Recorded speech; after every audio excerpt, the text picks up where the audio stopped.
ஐந்து கரத்தினை ஆனை முகத்தினை இந்தின் இளம்பிறை போலும் ஈற்றினை நந்தி மகந்தனை நாண கொழுந்தினை புந்தியில் வைத்தடி போற்றுகின்றேனே. தனுசு ராசி நேயர்களே, உங்களுக்கு இந்த தை மாதம் எப்படி இருக்கப் போகிறது என்று சுருக்கமாக பார்ப்போம். சத்தியம் தவறாத உத்தம குணம் கொண்ட தனுசு ராசி நேயர்களே, காலபுருஷ சக்கரத்தின் 9வது வீடு உங்கள் ராசியாகும். உங்கள் ராசியின் அதிபதி குரு பகவான் ஆவார். நேர்மை மற்றும் ஆன்மீக நாட்டம் கொண்டவர்கள் நீங்கள். பிறருக்கு உதவுவதில் மகிழ்ச்சி அடைபவர்கள். உண்மையான நட்பு மற்றும் நேர்மையான உறவுகளை மதிப்பவர்கள் நீங்கள். எந்த ஒரு சூழ்நிலையிலும் உண்மையை பேசவே உங்கள் மனம் முற்படும். நீங்கள் உண்மை பேசுவதால் சில நேரங்களில் உங்கள் நெருங்கிய சொந்தங்களிடமும் நண்பர்களிடமும் பகையை உண்டாக்கி கொள்வீர்கள். உயர்ந்த சிந்தனையும் நல்ல உள்ளமும் கொண்ட நேர்மையான மனிதர்கள் நீங்கள். காலபுருஷனின் பிரம்ம முகூர்த்தமே உங்கள் ராசிதான்.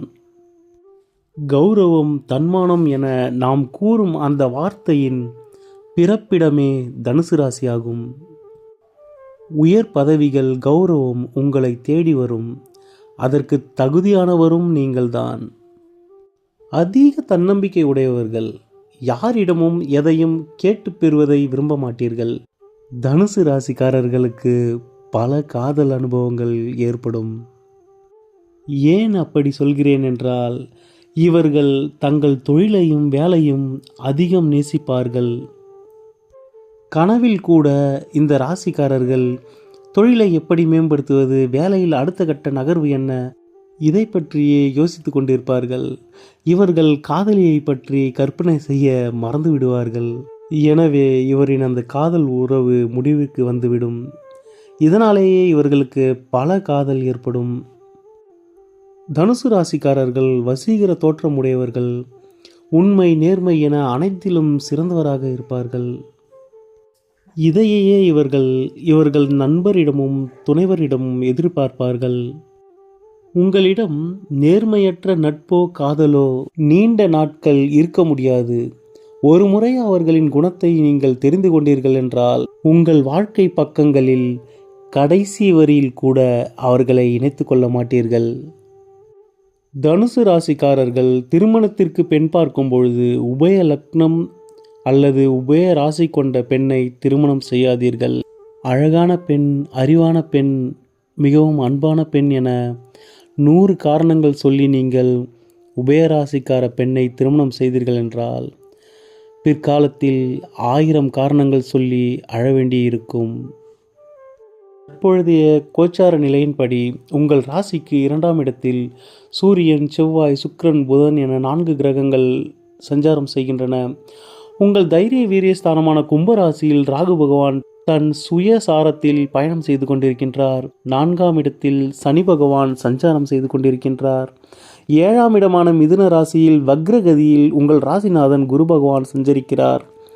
உங்களுக்கு 9ஆம் இடத்தில் கேது பகவான் சஞ்சாரம் செய்து கொண்டிருக்கின்றார். கிரக நிலைகளை பொறுத்தவரை அனைத்து கிரகங்களும் உங்களுக்கு சாதகமாகவே உள்ளன. சனி பகவான் 4ஆம் இடத்தில் இருப்பதால் மட்டும் சில உடல்நலக் குறைவுகள் உங்களுக்கோ அல்லது உங்கள் தாயாருக்கோ ஏற்படக்கூடும். உங்கள் ராசிநாதன் வக்ரம் பெற்று இருந்தாலும் அவர் மிதுன ராசியில் இருந்து தன் 7ஆம் பார்வையால் உங்கள் ராசியை பார்க்கிறார். இதனால் உங்களுக்கு சகல விதத்திலும் நன்மைகளே ஏற்படும்.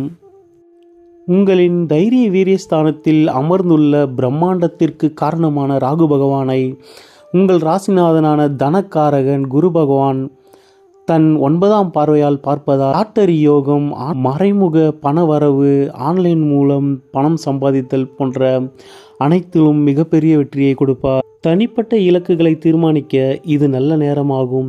இந்த மாதம் உங்களுக்கு உற்சாகமான மாதமாக அமைய போகிறது. இந்த நேரத்தில் புதிய பணி, புதிய திட்டங்களை ஆரம்பித்தால் நல்ல முன்னேற்றங்களை கொடுக்கும். பண விஷயங்களில் கட்டுப்பாடும் திட்டமிடலும் பொறுமையும் மிகுந்த அவசியமாகும். 4ஆம் இடத்தில் சனி பகவான் இருப்பதால் உங்கள் பணத்தை திறமையாக திட்டமிட்டு செலவு செய்யுங்கள். லாபமாக இருக்கும். தவறும் பட்சத்தில் நிதி இழப்பு ஏற்பட வாய்ப்புள்ளது. குடும்ப உறுப்பினர்களிடம் பேசும்பொழுது வார்த்தைகளை கவனமாக பயன்படுத்துங்கள். சூரியன் மற்றும் செவ்வாய் 2ஆம் இடத்தில் இருப்பதால் அதிகார தோரணையில் பேசிவிடக்கூடும். இதனால் குடும்பத்தில் உள்ளவர்கள் மனம் புண்படும்படி சில சங்கடங்களை சந்திக்க நேரிடும். உங்களுக்கு இந்த மாத பரிகாரமாக வியாழக்கிழமைகளில் குரு பகவானுக்கு கொண்டைக்கடலை மாலையும் மஞ்சள் நிற பூவும் சாத்தி வழிபட்டு வாருங்கள்.